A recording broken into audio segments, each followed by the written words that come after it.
Hey, it's James here from GoodGuitarist.com, and a few lessons ago I taught Baby I Love Your Way by Peter Frampton, the actual way that he would play it, you know, using all these cool chord shapes. And a few people asked about maybe a simpler version, so that's what I'm going to do today. We're going to be using campfire chords, and there's no bar chords. It's actually going to be like a good late beginner level tune. Here's what we're going to be learning.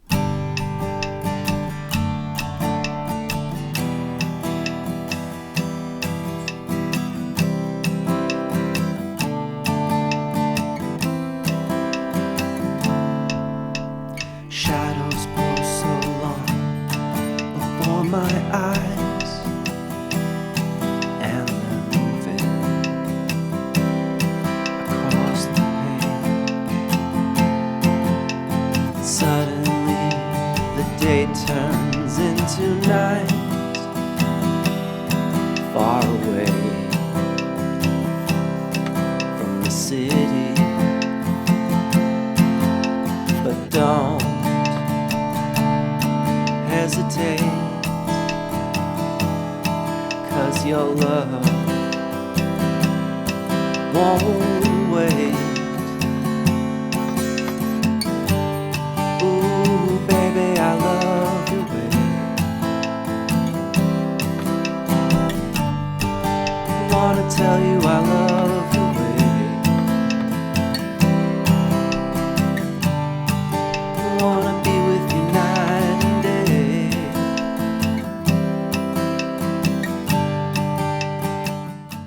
So yeah, the big thing here is instead of playing a B minor bar chord, we're going to play this easier B minor 7. And instead of the F bar chord, well, he does like this thing up here, an F9 chord, we're going to be just doing the easy version of F. Really quick before we get started, if you do need to brush up on chord shapes, strumming, I have a free ebook. It's free for all my subscribers. It's an awesome reference, even if you are already pretty good at that thing, or if you're an absolute beginner. It's, you know, it has everything you need. It's like 40-50 pages of stuff, and it's completely free. Also, if you could subscribe to the channel, hit the like button, you know, if you enjoy learning guitar with me, that is, right? We're gonna get started with the verse, and we're beginning with a G chord, and I want to play G like this, where our pinky and ring are on the top 2 strings at the 3rd fret, middle finger on the 3rd fret of the thickest string, and my index right there on the 2nd fret of the A string. And that's because the 2nd chord that we're going to be switching to is D over F sharp, and we can leave our ring finger down. So for that one, I'm leaving my ring finger down, and I put my index on the 2nd fret of the thickest string, and then my middle finger on the 2nd fret of the G string. And the thinnest string should be muted by the underside of your ring finger, but if it's not, it still sounds pretty in this context. Then we're going to go to E minor, and for that one, we're just going to take our index and middle and just squish them in. My index goes down to the A string, my middle finger goes up to the D string. So that's a pretty quick switch from D over F sharp into E minor. All 3 of these chords work really well together. I'm sure you recognize them from like a gazillion songs. You know, guitar players love using them. And I recommend just doing that, you know, just playing through them, making sure they're comfortable. You know, if you need more help with that, I do the chord switching game in my free ebook that like is a system for getting your switches really smooth, and also in my course Learn Guitar Once and For All, and we can talk more about that later. Anyways, from this E minor shape, I'm playing it with my index and middle, and then I can pivot off my middle into the C chord. And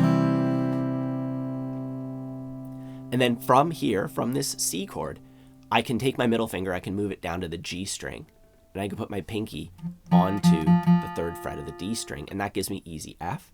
I'm going to want to put my thumb over the top to mute the thickest string, and the thinnest string is being muted by the underside of my index finger, and that kind of happens automatically.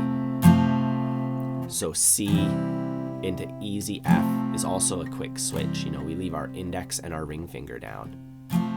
And that's the chord progression for the verse, and at this point you can already kind of start to hear the song, you know. Shadows grow so long before my eyes. And you can count 1, 2, 3, and they're moving. So every one of these chord symbols, we count to 4. Across the page. 2, 3, 4, 1, 2, 3, 4. And And then we do that whole thing again, and that is our verse. Before we move on and learn more parts of the song, let's just add the strumming pattern. We're going to use the most common strumming pattern ever. Down, down, up, miss, up, down, up. And this is what Peter Frampton uses when he plays the tune on his acoustic. If you're not familiar with that, once again, in my ebook, I even have a separate lesson for it, but we'll just quickly go over it. We would go down, down, up, miss, up, down, up. We're missing the strings on beat 3 and we're saying miss. If you need to break it down, I would break it down into half. The first half, down, down, up, 3, 4.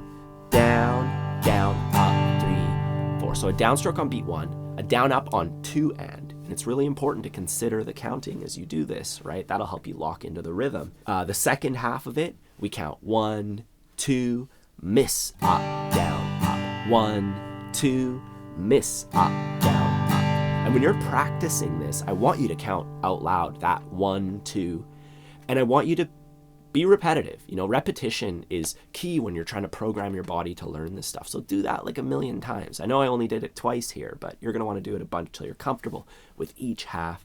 Then we do the whole thing at your own pace. Down, down, up, miss, up, down, up. 1 and 2 and 3 and 4. You know, just do that until you're really good. Like I said, I have a bunch of resources designed to help you with that specific strumming pattern because it's so handy. And then we would add that to our chord progression, playing it 1 time per chord symbol, right? So 1 time on G, 1 time on D over F sharp, 1 time on E minor, or 2 times, sorry, and then 2 times on C, and then 2 times on F. And that gives us the final version of the verse. From here, we're going to go to the pre-chorus, and that begins on a B minor 7 chord, and he plays it depending on which version of it you watch. The one from the 70s, he's playing it like this. So his thumb is fretting the 7th fret, and then his index is barring. And then if you watch him later in life, he does it like this. Once again, it's a bar chord, right? So we're barring a lot of strings. That might be a little bit tricky. So what we're going to do is we're going to play B minor 7 down here. And I'm going to play it with these 3 fingers because it transitions so well into the next chord shape. And it actually comes out of the previous chord shape really well too. So we were just on an F chord. I'm going to move my middle finger to the 2nd fret of the A string. And I'm going to use that kind of like my anchor point and then pivot off of it. And I'm going to get my ring finger on the 2nd fret of G and my pinky on the 3rd fret of the B string. And those are kind of like the notes from the D chord, if you could visualize that, but we're playing them with different fingers. And we're adding our middle finger to the 2nd fret of the A string. And it helps if your middle finger is touching the underside of the thickest string, but don't stress out over it. It actually still sounds okay, although not preferred. Anyways, we do 2 measures of that. So our strumming pattern 2 times on B minor 7. Then we go into E7. And for that one, notice all I had to do was move my ring finger up to the D string, 2nd fret, put my index on the 1st fret of the G string. And I want to kind of pivot my elbow in a bit just so I can get all the strings to ring clearly. For the B minor 7, my elbow's out a little bit. My hand is more like that. For the E chord, my hand is more like that. So we have 2 measures of B minor 7, 2 measures of E7. And now that's the trickiest part of the song. We're going to go to A minor 7, which is just an A minor chord, but without our ring finger. It's optional, but this is what he does. He does it up here. It has that same flavor, right? And then we go into D7. And for that one, I'm just going to lower my middle finger to the G string and then put my ring finger on the 2nd fret of the thinnest string. So that's an easy transition from A minor 7 to D7. Just do it a couple times. And that's the pre-chorus. So we just play each of those 4 chords 2 times each with the strumming pattern. And we're going to play through all of this. I also have a full playthrough of the entire song on my Patreon page. I'll put a link down below for that if you're interested. But later on in this lesson, we will kind of go through each of these sections. Anyways, next we're going to take a look at the chorus. And this part is a lot simpler. We're just going to play G, D, A minor, C, 1 time each with the strumming pattern. So that's a lot more basic. And we would do that 3 times for the chorus. Now, the only other section that we haven't covered is the intro. And the intro doesn't have any new components. It just has stuff that we've already gone over. It's mostly like the verse. So same. And here, we're just gonna do C once, then we do B minor 7 once, A minor 7 once, and then we just strum either the D7 chord, or you could even take your ring finger off and open it up and make a D7 sus2, which is a bit more similar in flavor to the bar chord that he plays at that point. You know, they actually would have the same name or a similar name. So now that we've gone over all of it, I think the best thing that I could do is just show you what this looks like. I'm going to play through the intro, verse, pre-chorus, chorus. You know, that way you can just see what's going on, start to feel comfortable. Then you can go through this lesson again. You can practice each section, knowing what it's all going to turn into, you know, and then play that little bit with me, or you can check out the full version on my Patreon page. And I want to do this with a metronome, just so we can stay slow and steady.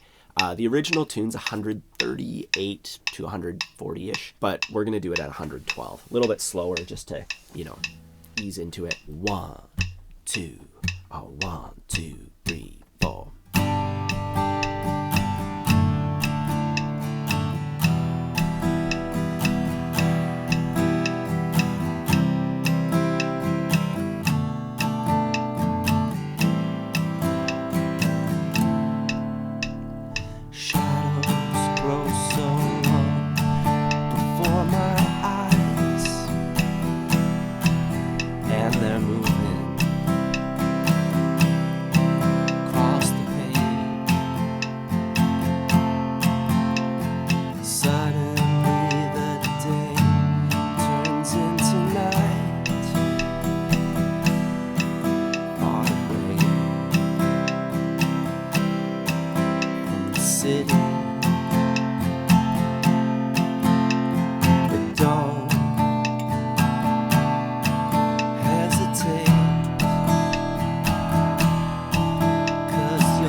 And then we go into the intro again, and we kind of just repeat the song for the most part.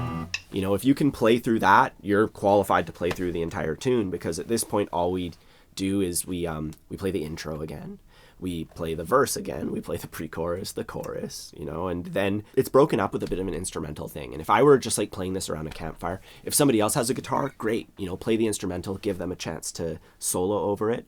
But if you're just doing it by yourself, just cut out the instrumental bit and then just play the pre-chorus, another verse, pre-chorus, and a chorus. So I wrote down like the order of all the sections here. And I think at this point, you'd want to look up sheet music for the tune, and that's fine, but I think a better way to learn it is to just print out the lyrics only, write out all the sections like I showed you in this. You could even copy it off of those strips at the top, right? That way you know how long to play each chord for. Because when you just print off the chords and lyrics, it just has G and has a bunch of words, and I don't know, maybe you played G with the strumming pattern one time, maybe 2 times, maybe 3, who knows, right? That's why I broke the lesson down this way, is because I figured it out for you, right? So write that down. And then, you put that beside the lyrics. And you could also put the form, that's the order of all the sections, intro, verse, pre-chorus, etc., just like I have here. You can put that down too. So you can copy down all those little blocks of chords, copy down all that stuff onto the lyrics sheet. You've made your own sheet music, you've written things down, and when you write things down, it helps you retain the knowledge better. You're gonna have a way better shot of playing the song start to finish, eventually without the page. So that's my advice to you and to my students, that I teach my studio. Yeah, with that said, that's everything you need to learn the tune. If you want to play along the entire song with me, I have that on my Patreon page. I'll put a link down below for that. You'll also find a link to my free ebook, which if you haven't grabbed your copy yet, you definitely should. And a link to my course, Learn Guitar Once and For All, which is basically in-depth training, step by step. We figure out exactly what to practice. I don't just say like, here's some cool stuff and then leave you to it. We practice everything together, and there's a workbook, there's audio tracks, there's everything you need, over 100 lessons. it's definitely going to help you go from either maybe an absolute beginner, or maybe somebody who feels kind of stuck on guitar and wants to get to the point where they can just strum with confidence. That'll help you with that. Otherwise, don't forget to like and subscribe. Have a fun time practicing, and I'll see you soon.